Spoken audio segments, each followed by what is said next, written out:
Backbone, Tom's story. Can you imagine a wedding taking place in an intensive care unit of a hospital?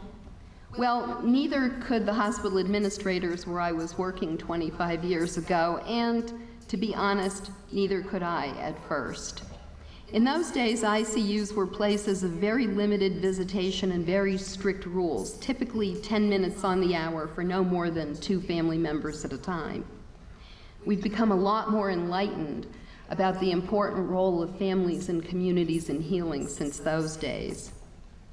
Anyway, Tom was just 32 when he came to the emergency room after a few beers, and his friends had pointed out that his eyes had become bright yellow with jaundice, and he was covered with bruises that often signify a low platelet count.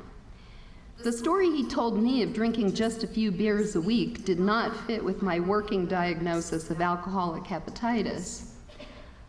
Over the next few days, his platelet count dropped sharply and he began to bleed. We transferred him to the ICU with thrombotic thrombocytopenic purpura.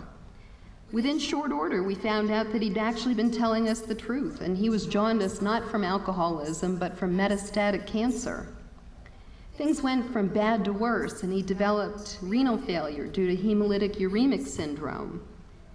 At this point, his mother asked me for a family conference, and I went in expecting to discuss care plans, code status, in short, the full agenda of what we in medicine have come to call difficult conversations.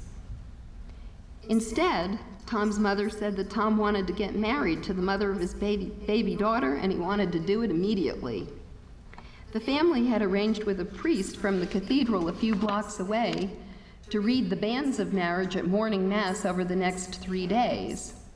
At that time, they used to be printed in the parish bulletin once a week for 3 weeks before marriage. The family was asking me to get permission for breaking the rules of ICU visitation to allow more people and more time for the marriage, and they had already been turned down by the unit directors. As Tom lost ground each day, we all wondered whether the priest would be there to celebrate a marriage or to perform last rites. By the morning of the 3rd day, Tom was on a ventilator and his blood pressure had dropped so low that he was on intravenous pressor drugs, and even with that, the head of his bed had to be tilted down so that his feet were above his head. As I was stat paged to the ICU, I ran there thinking that we'd lost Tom. Instead, I'd been paged because the priest wanted to be sure that Tom could freely consent to marriage in his current state. Nothing in med school or residency had covered this topic, and yet everything in my training had prepared me for that moment. Somehow in that moment, I knew what to do. I took Tom's hand in mine. I looked into his eyes. He could not speak because of the ventilator. And I asked him to squeeze my hand if he wanted to get married. I got a bone crusher.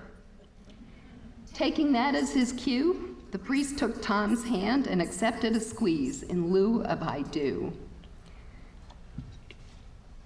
Tom died a married man 2 hours later. His mother came to see me a few weeks later with a beautiful Belique vase as a gift for me, so that, quote, I would always remember her son Tom.